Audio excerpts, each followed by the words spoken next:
We have cleaned over 1,500 miles of shoreline now.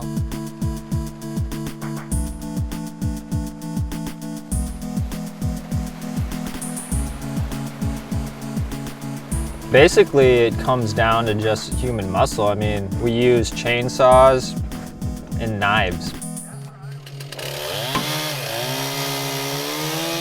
We find stuff from like Russia and China and Korea, Vietnam, Malaysia. It really doesn't matter where it comes from. We all just have to clean it up. Our goal right now in the next 10 or 11 days before the end of this year is just to see how much we can collect before we get to remove it.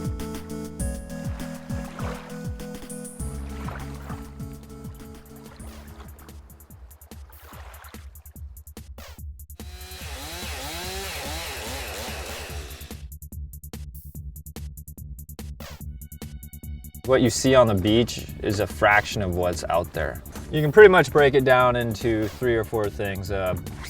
Water bottles, a lot of water bottles, styrofoam, fishing nets, fishing buoys. And that's 99% of what you find on the beach.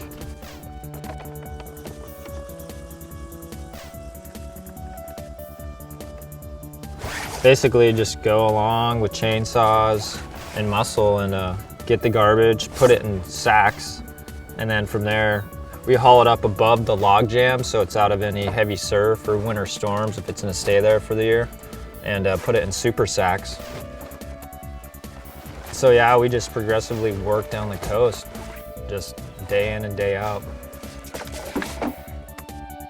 We have like daily goals for ourselves that like if we're working at a pretty good rate, we like to keep on pace with about like, I don't know, about 20 to 25 super sacks a day. So this is pile 102, and in this pile right now we have 2 super sacks and 1 set of buoys. June 23rd here, this is what we've done today. We're up to 25 super sacks on the day, and I think for now we'll call it and just keep cleaning until tomorrow. My name is Hanna, and I represent a organization in Japan called Japan Environmental Action Network. With over 20 people working together to clean up the beach. This is amazing. Like, we all need to work together to, clean up the beach as much as possible. So like every single time I go back to Japan, I talk to the fishermen, and the fishermen's like, it's a joke, but they're like, if you find any buoy with my logo, you gotta bring it back, and it's like, always looking out for that stuff.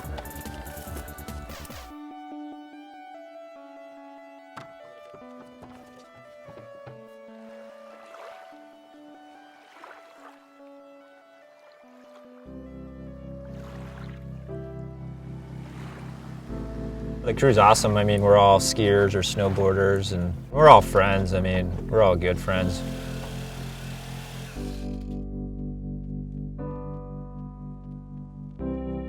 My dad started it. He's the man behind the desk. He makes the ball roll for sure. He works hard. He doesn't give up easy, which is good. This stuff is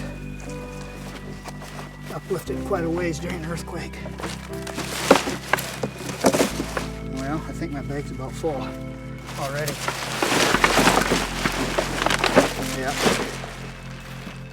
I'm gonna get the quick look back in here. Somebody else is back here. The thing about marine debris is it's kind of a hidden problem. Unless you're out there, especially on these remote beaches that are so heavily impacted, people don't see it.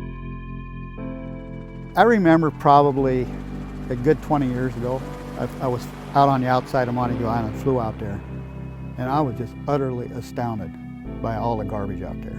You walk out there and you wade through this stuff and you go, this isn't right, this shouldn't happen. I think a lot of it's just awareness. I mean, I've been boating out here for a long time, and I wasn't even aware of how extensive the marine debris problem is out here, but it's a consumer world out there for sure. I mean, I don't know where people's values are, I guess, but mine is you got to kind of have a little bit of respect for the environment, and considering we live in it, especially in Alaska. I mean, a lot of people like the outdoors and like to be part of the outdoors. That's why they live here, and it's they don't necessarily want to see it trashed.